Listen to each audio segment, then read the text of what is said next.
Hey there. So, this message is about not believing our doubts.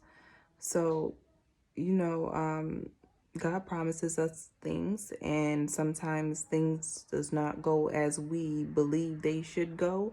And so we start to doubt. We start to doubt what we believe we heard from God. We start to doubt God's word, and um, it causes us to pull away from God. And also, it can cause us to draw near to God. We start to question, did I hear what I thought I heard? Did I see what I thought you showed me? We start to seek Him even more. So it can be a good and a bad thing, doubt.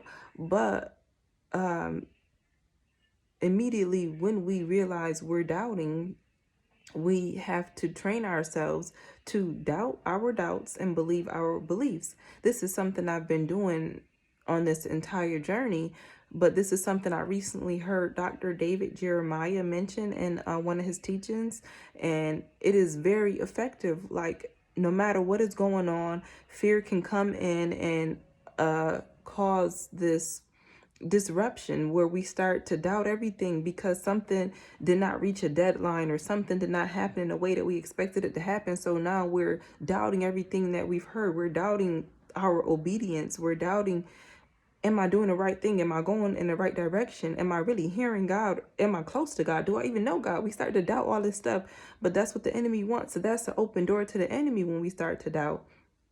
When we doubt, we let him in, and when we let him in, he gets control of so much more than just what we believe. He gets so much control of, we can doubt something, one thing, and then it can cause us to doubt our entire journey, our entire walk, and everything we're doing in our lives. It can cause us to doubt everything and backslide and pull away from God. I have a experience that happened recently that I would like to share. So recently, my son was not feeling well, and I had him go lay down, and he had a little bag with ice in it, and I gave him a cup of water, and he had a bag to hold on his head that had ice in it. And he took a nap, and he woke up, and I went in to check on him, and he's gulping the water down in the bag. And I'm like, "What are you doing?" And he's like, "I'm drinking out of my cup." And I'm like, "No, you're not. You're drinking out your bag." And he continues to be like, he's sure he's drinking out of his cup. And so now I'm getting mad at myself because I'm thinking, am I seeing things? Am I tripping? I know I'm not tripping. I see you. And I'm saying, I see you drinking out of that bag. Why are you drinking out that bag? Put it down. And he's consistently telling me, no, I'm not. So I'm questioning myself.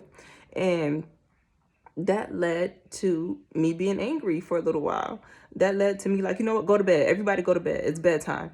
So that's an example because, sometimes we open the door to doubt, to worry, to fear, to lust. We open the door to something, and it can open the door to much more. Me opening the door to doubting myself that day with my kid caused me to be angry for a period of time. I had to come in here and sit down and talk to God about it before I went to bed. Didn't want to go to bed angry, but had to really talk about it. Like, why am I so angry? Because I know what I saw, but I felt like I was tripping. And so that leads me to this next example. So growing up, from about 3 to 9, I would always receive from relatives, like, I would see things that was odd to me. And I would always hear people tell me, it's all in your head. You're tripping. No, it's all in your head. You need a nap. Go to sleep. Go take a nap. I always heard that from about 3 to 9, and then on and off just throughout my life. Relatives will always say, whenever I addressed something that did not seem righteous to me, I would always be met with, it's all in your head. And so that was something that I battled with doubting myself, with doubting my knowledge. And so the enemy knows that, right? The enemy knows what we battle with. So he uses that against us. So now that I'm older and stronger in my faith, I know to lean on God and to, believe my beliefs and doubt my doubts. I know that now. So it's like the enemy, he's trying, but you should have tried last season because you're not getting through this time. But that doesn't mean he's not going to stop trying, because he wants to pull us away from God. He wants us not to receive what God has in store for us. So he's going to do whatever he can. So because he know that doubt is something I've battled with, he know that self-doubt is something that I've battled with. He's going to use that. He's going to use that like, let me make her second guess herself. Let me make her question herself. And then when she opens that door and question herself and second guess herself, then I can like slide in some fear. And then I can slide in some anger. And then I can slide in some whatever it is that he thinks is going to pull me away from God, you know? So the enemy finds ways to cause us to doubt what we're hearing from God, to doubt what we're, doing in God, the way that we're being obedient, even if the way that we are behaving,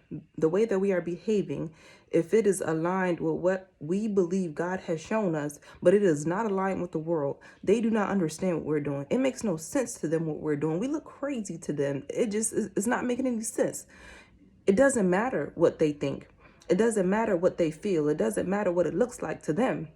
We know what we heard. We got confirmation on top of confirmation from God. We know what we heard. We know what we believe.